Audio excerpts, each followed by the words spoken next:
ஒரு குருவி தன்னுடைய 3 குஞ்சுகளோட ரொம்ப சந்தோஷமா இருக்கும் பொழுது அப்போ ஒரு காக்கா அங்க வந்து அந்த குருவி கிட்ட இந்த மாதிரி தான் நான் என் குஞ்சுகளோட ரொம்ப சந்தோஷமா இருக்கும் பொழுது அப்போ ஒரு கழுகு வந்து என்னுடைய குஞ்சுகளை தூக்கிக்கிட்டு போயிடுச்சு. நீயாச்சும் உன்னுடைய குழந்தைகளை பத்திரமா பாத்துக்கோ அப்படின்னு சொல்லிட்டு அந்த காக்கா அந்த இடத்த விட்டு போயிடுது.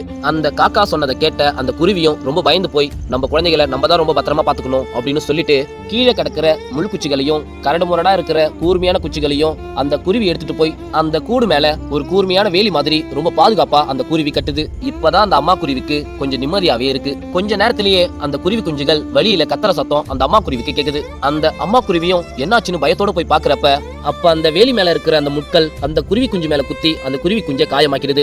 இத பார்த்த அந்த அம்மா குருவியும் கண் கலங்கிக்கிட்டே உங்களை பாதுகாக்கிறதுக்காக நான் பண்ண இந்த செயல் கடைசியில உங்களையே காயப்படுத்திடுச்சே அப்படின்னு கண் கலங்கிக்கிட்டே கவலைப்பட்டுட்டு நின்னுட்டு இருக்கு.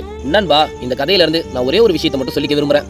நம்மள இங்க நிறைய பேர் நமக்கு பிடிச்சவங்களை ரொம்ப பாதுகாப்பா வச்சுக்கணும், ரொம்ப அன்பு காட்டணும் அப்படின்னு நம்ம பண்ற சில செயல்கள் எல்லாமே இந்த குருவி குஞ்சுகளை போல அவங்களையும் காயப்படுத்திக்கிட்டு இருக்குதுன்றதுதான் உண்மையான விஷயம். அதுக்காக நான் உங்களுக்கு பிடிச்சவங்க கிட்ட அன்பு காட்டாதீங்க, அவங்கள பாதுகாப்பா வச்சுக்காதீங்க அப்படின்னு சொல்ல வரல. நான் ரொம்ப அன்பு காட்டுறேன், நான் ரொம்ப பாதுகாப்பா வச்சுக்கிறேன் அப்படின்ற பேர்ல உங்களுக்கு பிடிச்சவங்களை நீங்க சிறை கூண்டுக்குள்ள அடைச்சு வைக்காதீங்கன்னு தான் நான் சொல்றேன். இந்த குட்டி ஸ்டோரி பிடிச்சிருந்தா மறக்காம லைக் பண்ணுங்க.